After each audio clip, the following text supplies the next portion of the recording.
Assalamualaikum warahmatullahi wabarakatuh. Sebelumnya, saya Nufaudatul Fauzia, nomor NPM 202201065, izin mempresentasikan mengenai labius kifis yang mewakili kelompok 6. Berikut adalah nama-nama anggota dari kelompok 6. Yang pertama, labius kifis, atau yang lebih dikenal dengan sebutan bibir sumbing, adalah suatu pemisahan dua sisi bibir yang dapat mempengaruhi kedua sisi bibir juga tulang dan jaringan lunak tulang alveolus. Sumbing palatum merupakan suatu lubang di garis tengah palatum yang terjadi karena kegagalan kedua sisi palatum untuk menyatu selama perkembangan embrionik. Adapun etiologinya, yaitu etiologi dari labioplatoschisis adalah multifaktorial dan etiologinya belum dapat diketahui secara pasti. Ada dua faktor besar yang menjadi etiologi labioplatoschisis. Di antaranya, yang pertama ada faktor genetik dan faktor non-genetik. Faktor yang genetik sendiri ada dibagi menjadi beberapa bagian. Yang pertama yaitu defisiensi nutrisi. Nutrisi yang kurang tepat pada masa kehamilan merupakan satu dari beberapa penyebab terjadinya labioplatoschisis. Melalui percobaan yang dilakukan pada binatang dengan memberikan vitamin A secara berlebihan atau kurang, yang hasilnya menimbulkan labioplatoschisis pada anak-anak tikus yang baru lahir. Kemudian, faktor non-genetik yang kedua ada zat kimia. Pemberian obat-obatan pada masa kehamilan sangat dipertimbangkan, terlebih lagi jika sifatnya teratogenik. Obat-obat yang bersifat teratogenik seperti thalidomid, kemudian penitonin, lalu ada amitropirin dan injeksi steroid. Lalu faktor non-genetik yang ketiga yaitu dari virus rubella. Proses mengatakan bahwa virus rubella dapat menyebabkan kelahiran dengan kelainan kongenital, tetapi memiliki probabilitas yang kecil untuk menyebabkan labioplatoschisis. Selanjutnya yaitu trauma. Strand and Peer melaporkan bahwa trauma mental dan trauma fisik dapat menyebabkan terjadinya labioplatoschisis. Kemudian selanjutnya yaitu ada beberapa hal lain yang mempengaruhi, yaitu yang pertama ada radiasi, merupakan bahan-bahan teratogenik yang poten. Lalu juga bisa dengan infeksi penyakit menular sewaktu trimester pertama kehamilan yang dapat mengganggu perkembangan janin. Lalu gangguan endokrin dan pemberian hormon seks dan tiroid. Kemudian patofisiologinya, ketika proses perkembangan embriologi dari kepala dan leher terjadi, akan diikuti dengan proses pembentukan celah pada wajah. Selama minggu ketiga dan ke-8, 5 prominens pada wajah digabungkan. Bibir kemudian berkembang antara minggu ketiga dan ke-7 yang diikuti dengan langit-langit di antara minggu ke-5 dan ke-12 minggu. Karena proses ini sangat rumit, beberapa faktor-faktor genetik dan lingkungan dapat mempengaruhi jenis tingkat keparahan celah bibir dan langit-langit, dan akan mengakibatkan kerusakan jaringan berbagai yang terlibat. Terjadi fusi antara prominensia maxillaris, nasal media, dan lateral melalui apoptosis, kemudian diferensiasi epitelial dan subepitelial mesenkim. Celah bibir dan celah palatum terjadi jika terdapat kegagalan fusi dan jaringan. Beberapa penelitian menunjukkan kelainan ini merupakan akibat sekunder dari defek pertumbuhan mesenkim atau diferensiasi epitel. Selain itu, kesalahan dari pemrograman genetik juga mengganggu fungsi prominensia maxillaris dan nasal medial, yang akibatnya suplai darah dan otot terganggu, dan juga mengakibatkan terjadinya cacat pada bibir dan palatum. Kemudian, berdasarkan lengkap atau tidaknya celah terbentuk, tingkat kelainan bibir sumbing bervariasi, mulai dari yang ringan hingga berat. Beberapa jenis bibir sumbing yang diketahui adalah yang pertama ada unilateral incomplete, yaitu celah sumbing terjadi hanya di salah satu bibir. dan tidak memanjang hingga ke hidung. Yang kedua ada unilateral complete, yaitu celah sumbing yang terjadi hanya di salah satu sisi bibir dan memanjang hingga ke hidung. Lalu yang ketiga ada bilateral complete, yaitu celah sumbing terjadi di kedua bibir, kemudian memanjang hingga ke hidung. Selain berdasarkan lengkap atau tidaknya celah, terdapat juga klarifikasi VAU yang membagi palatus quizzes menjadi 4 kelas, yaitu kelas yang pertama, kelas celah hanya terdapat pada palatum mol. Lalu kelas yang kedua, celahnya mengenai palatum mol dan durum, kemudian tidak meluas ke foramen incisivus, hanya meliputi palatum sekundernya saja. Lalu pada kelas ketiga, celah unilateral yang komplit, kemudian meluas dari uvula ke foramen incisivius pada midline, kemudian deviasi ke satu sisi dan biasanya sampai ke alveolus pada gigi incisivius lateral. Lalu kelas 4 yaitu celah bilateral komplit dengan 2 celah meluas dari foramen incisivus ke alveolus. Selanjutnya yaitu komplikasi. Komplikasinya apa aja sih? Yang pertama ada masalah pada makan, kemudian kesulitan mendengar, kemudian masalah gigi seperti perpindahan atau rotasi gigi permanen, kemudian non-erupsi gigi permanen, lalu perkembangan alveolar ridge yang tidak tepat. Kemudian terdapat masalah pada bicaranya, lalu gangguan pendengaran, kemudian gangguan pertumbuhan gigi, kesulitan mengisap ASI, kemudian kesulitan bicara atau komunikasi nantinya. Penjelasan dari komplikasinya tersebut pada masalah asupan makan, yaitu masalah asupan makan merupakan masalah pertama yang terjadi pada bayi penderita celah bibir. Adanya celah bibir memberikan kesulitan pada bayi untuk melakukan hisapan payudara atau DOT. Tekanan lembut pada pipi bayi dengan labiositis mungkin dapat meningkatkan kemampuan hisapan oral. Keadaan tambahan yang ditemukan adalah refleks hisap dan refleks penelan pada bayi dengan celah bibir tidak sebaik normal, dan bayi dapat menghisap lebih banyak udara pada saat menyusu. Masalah dental anak yang lahir dengan celah bibir mungkin mempunyai masalah tertentu yang berhubungan dengan kehilangan gigi, malformasi, dan malposisi dari gigi pada area dari celah bibir yang terbentuk. Lalu, komplikasi selanjutnya yaitu infeksi telinga anak. Dengan labiopalastoskisis lebih mudah untuk menderita infeksi telinga karena terdapatnya abnormalitas perkembangan dari otot-otot yang mengontrol pembukaan dan penutupan tuba Eustachius. Lalu ada gangguan bicara pada bayi dengan labiopalastoskisis.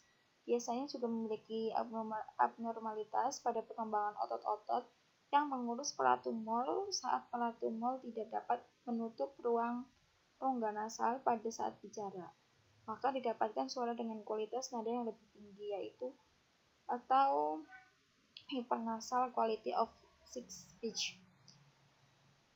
Pernafasan ketika langit-langit dan rahang yang cacat, pernafasan menjadi difficultus terutama bila dikaitkan dengan sindrom Pierre-Robin. Kemudian pada pengkajian anak, kita lakukan identitas klien, kemudian kita kaji juga riwayat kesehatannya, lalu riwayat kehamilan dan keturunan, labiopalastoskisis dari keluarga, apakah ada atau tidak, kemudian berat atau panjang bayi saat lahir, lalu pola pertumbuhan, pertambahan atau penurunan berat badan, riwayat otitis media, dan infeksi saluran pernapasan atas. Lalu pada saat pengkajian juga kita kaji pemeriksaan fisiknya yang meliputi inspeksi, kemudian palpasi. Pada inspeksi sendiri yaitu kita inspeksi kecacatan pada saat lahir untuk mengidentifikasi karakteristik sumbingnya. Kemudian hidung, kepekaan, penciuman, adanya polip hambatan lain pada hidung, adanya pilek atau tidak, kemudian mulut dan bibirnya, warna bibir, apakah ada luka, kemudian apakah ada kelainan. Lalu kaji asupan cairan dan nutrisi bayi, kaji kemampuan hisap, lalu kaji kemampuan menelan dan bernafasnya. Lalu selanjutnya yaitu kita kaji tanda-tanda infeksinya, apakah infeksi atau tidak. Pada palpasi yaitu kita palpasi area sumbing dengan menggunakan jari. Lalu kaji juga tingkat nyeri lada pada bayi. Kemudian kita kaji keluarganya. Pada saat kita kaji keluarga itu kita lakukan observasi infeksi bayi dan keluarga. Kemudian kaji harga diri atau mekanisme coping dari anak atau orang tua. Lalu kaji reaksi orang tua terhadap operasi yang akan dilakukan. Kaji kesiapan orang tua terhadap pemulangan dan kesanggupan mengatur perawatan di rumah. Kaji tingkat pengetahuan. Kemudian diagnosa keperawatan. Diagnosa perawatan kami ambil yaitu ada prabedah dan pasca bedah. Prabedah sendiri ada gangguan nutrisi yang berhubungan dengan gangguan dalam pemberian makanan, kemudian harga diri rendah hubungan dengan kondisi anak terakhir cacat. Lalu pada diagnosa keperawatan pasca bedah, kami ambil diagnosa keperawatan resiko infeksi yang berhubungan dengan terpaparnya lingkungan dan prosedur invasi. Kemudian kurang pengetahuan dan yang berhubungan dengan perawatan di rumah. Luaran dan intervensinya pada prabedah yaitu pada diagnosa gangguan nutrisi, kami ambil luarannya status nutrisi. Kemudian kita nilai verbalisasi keinginan untuk makan yang tadinya menurun, sekarang menjadi meningkat. Kemudian frekuensi makannya yang tadinya memburuk menjadi membaik, lalu nafsu makannya juga yang tadinya memburuk menjadi meningkat. Kemudian untuk intervensinya sendiri yaitu kita ambil manajemen nutrisi, observasi, identifikasi status nutrisi, kemudian identifikasi makanan yang disukai, identifikasi kalori dan jenis nutrien, monitor asupan makanan, kemudian pada terapeutiknya berikan makanan tinggi kalori dan protein, lalu edukasinya anjurkan posisi duduk, kemudian kita berkolaborasi dengan ahli gizi untuk menentukan jumlah kalori dan jenis nutrien yang dibutuhkan. Kemudian pada diagnosa harga diri rendah, kita ambil luarannya yaitu citra tubuh, yaitu verbalisasi kecatatan bagian tubuh dari yang tadinya menurun menjadi meningkat. Kemudian verbalisasi kekerasan negatif tentang perubahan tubuh dari yang tadinya meningkat menjadi menurun. Lalu verbalisasi kekhawatiran pada penolakan atau reaksi orang lain yang tadinya meningkat menjadi menurun.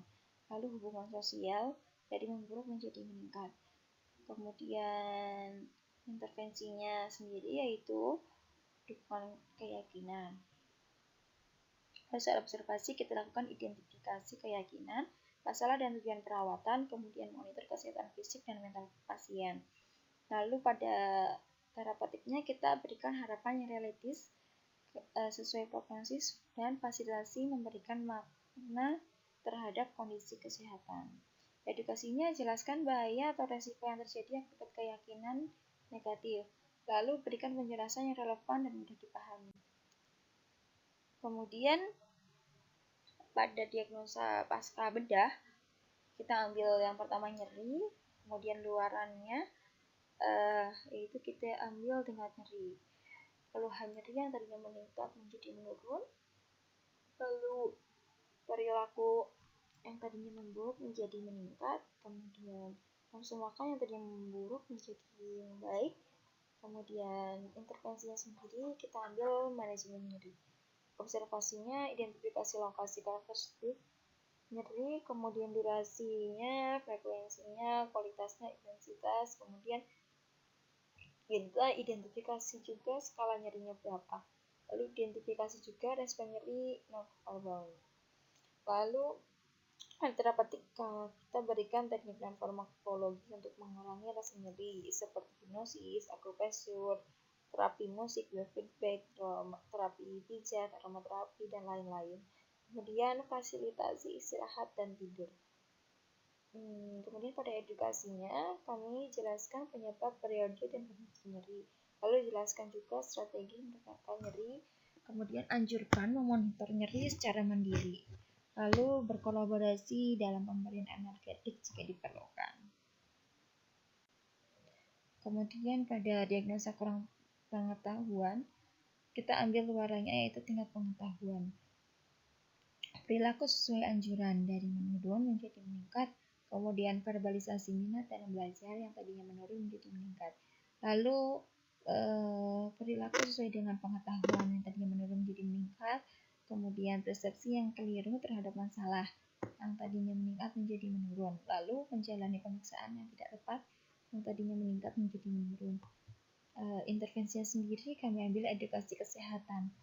Observasinya, identifikasi kesiapan dan kemampuan menerima informasi, lalu identifikasi faktor-faktor yang dapat meningkatkan dan menurunkan motivasi pola hidup bersih dan sehat. Cara petiknya sendiri yaitu kami sediakan materi dan media pendidikan kesehatan, lalu jadwalkan pendidikan kesehatan sesuai kesepakatan, kemudian berikan kesempatan untuk bertanya.